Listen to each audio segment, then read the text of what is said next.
이 이재명 대통령의 첫 국회 시정연설을 듣는 여야의 분위기는 엇갈렸는데요.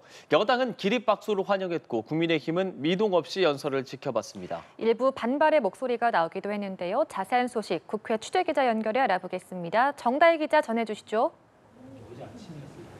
네, 더불어민주당은 이재명 대통령 입장을 기립박수로 맞이했습니다. 이 대통령은 이에 화답하며 민주당 의원들과 일일이 악수하며 연단으로 향했습니다. 반면 국민의힘은 박수는 치지 않고 자리에서 일어나 이 대통령 입장을 지켜봤는데요. 이 대통령은 국민의힘 의원들이 반응이 없다며 박수를 치는 민주당 의원들에게 감사하다고 말하기도 했습니다. 이 대통령이 연설을 할 때도 민주당은 중간중간 박수를 보냈지만 국민의힘 자리에선 들어주지 않을 거면 얘기하지 말라는 등 반발이 나오기도 했습니다.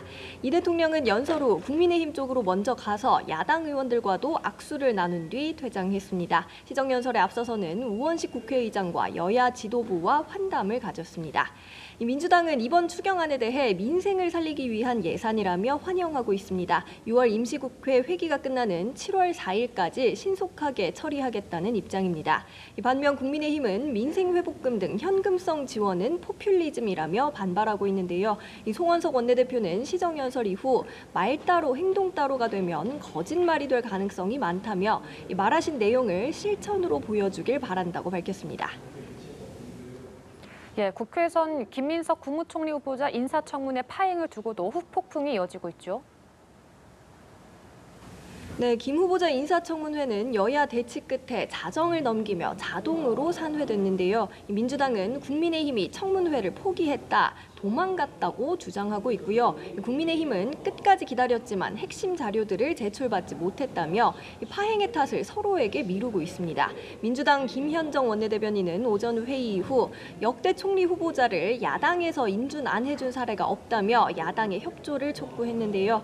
그러면서 청문회를 파행시킨 태도는 발목 잡기이자 대선 불복이라고 강조했습니다.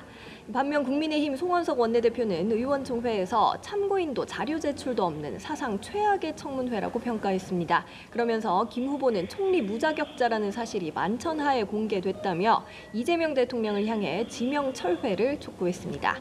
여야 대립 속에 청문 보고서 채택은 어려워졌다는 해석이 나오는데요. 민주당은 보고서 채택이 안 되더라도 단독으로 본회의를 열어서 임명동의안을 통과시킨다는 방침입니다. 당 관계자는 6월 30일 또는 7월 3일에서 4일에 처리될 가능성이 높다고 밝혔습니다. 이런 가운데 여야 원내 지도부는 오늘 추경안 처리를 위한 예결위 구성과 상임위원장 재배분 문제를 두고 다시 협상에 나섭니다. 국민의힘은 예결위원장과 법사위원장 자리를 요구하고 있지만 민주당은 재배분은 없다고 맞서며 대치가 길어지고 있는데요. 우원식 국회의장이 추경 처리를 위해 신임 예결위원 명단을 오늘까지 제출하라고 주문한 가운데 합의점을 찾을 수 있을지 주목됩니다. 지금까지 국회에서 전해드렸습니다.